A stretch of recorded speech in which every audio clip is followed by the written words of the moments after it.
The circle of life is a symbolic representation of birth, survival,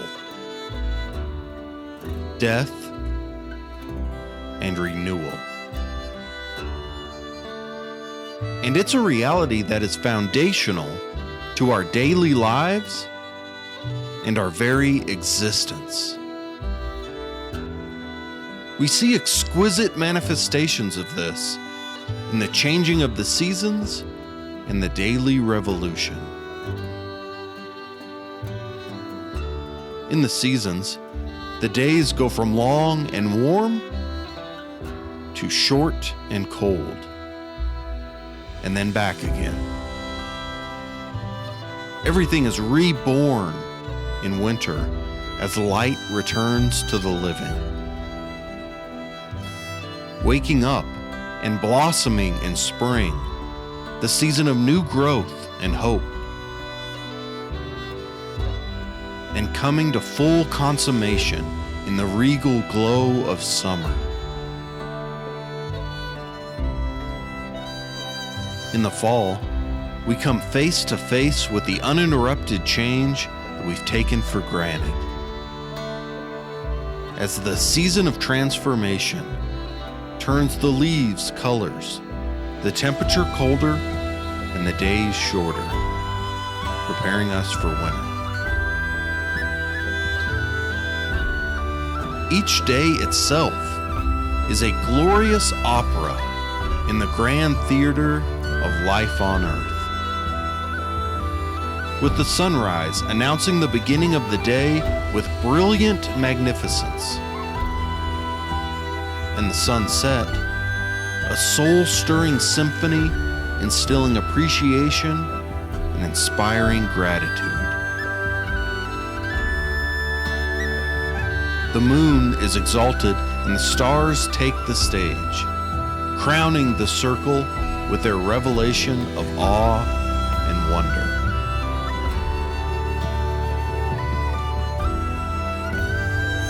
We usually think of the circle of life through the life cycles of other living things.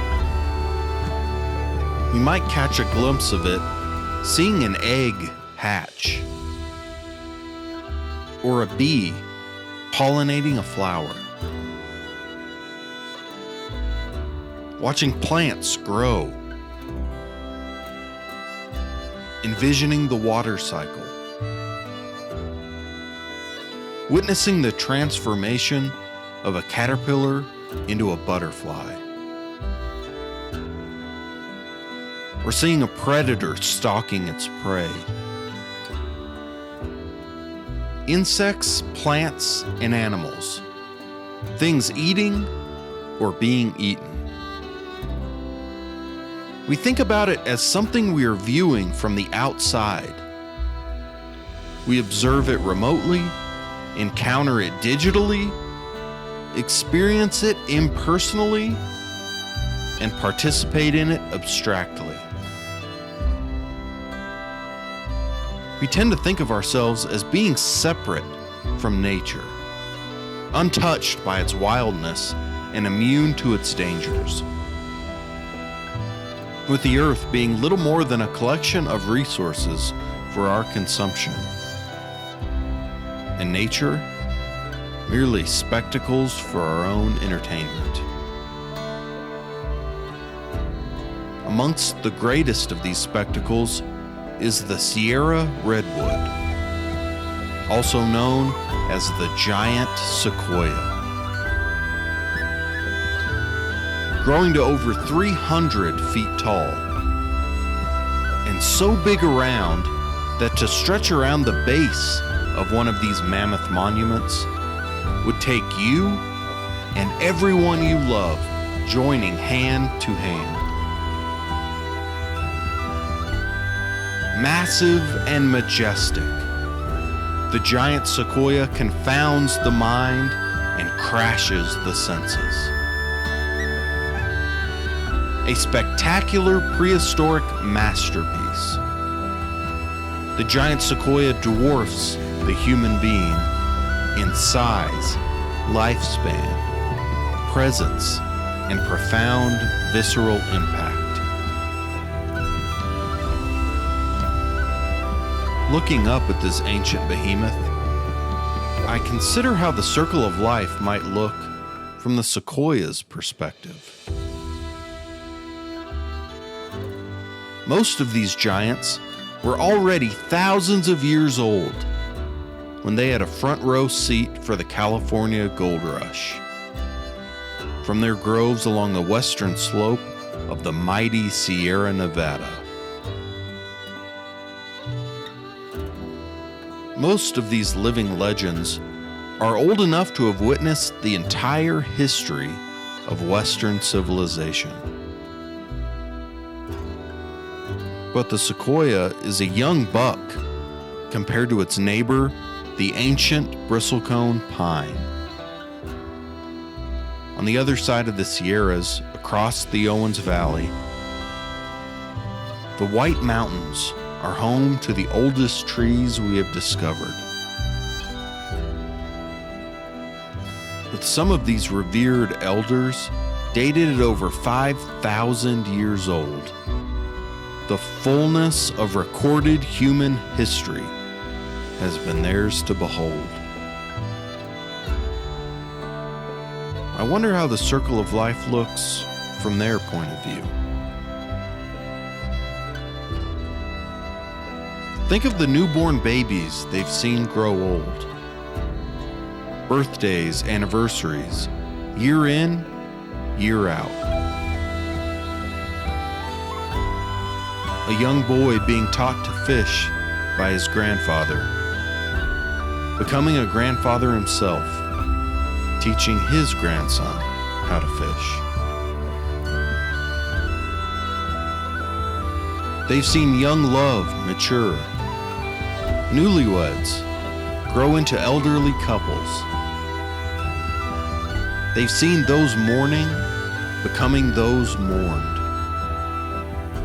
Thriving civilizations become ancient ruins. Here in these mountains, absorbing carbon and producing oxygen for thousands of years. Keepers of past secrets and sentinels for the future. Watching human beings come and go, generation after generation.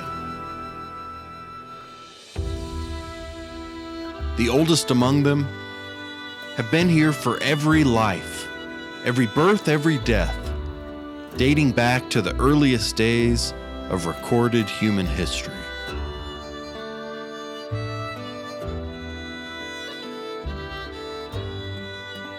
We generally see the circle of life played out in the living and dying of other things. Thinking of the rest of the living world as merely a food chain, with humans at the top of a list of objects for us to dominate, manipulate, sell, or eat.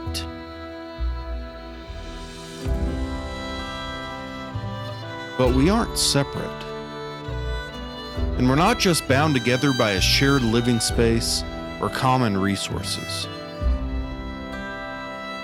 Human beings are fundamentally interconnected with the earth and with all its living lives.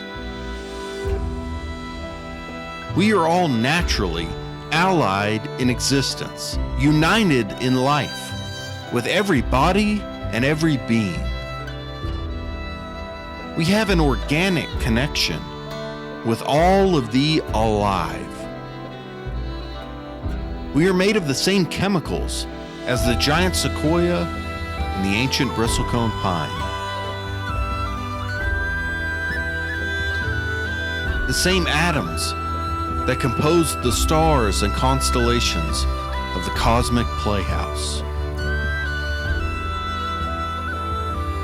Every breath you take is a sacred ceremony, a testament of our connection to the inseparable spirit of nature.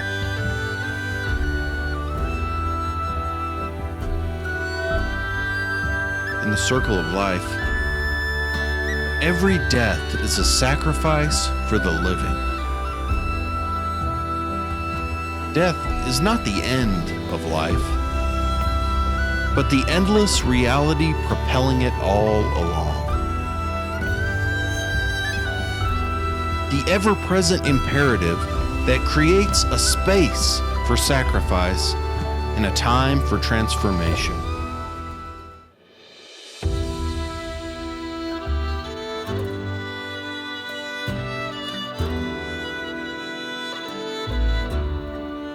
The snow must melt for the river to flow. Each expression of life, every plant, animal, every human, every being, every entity, every organism, dying so that life may continue. Every death is an offering, a transformation, a sacrifice for the living, continuing on in the infinite drama that is the circle of life.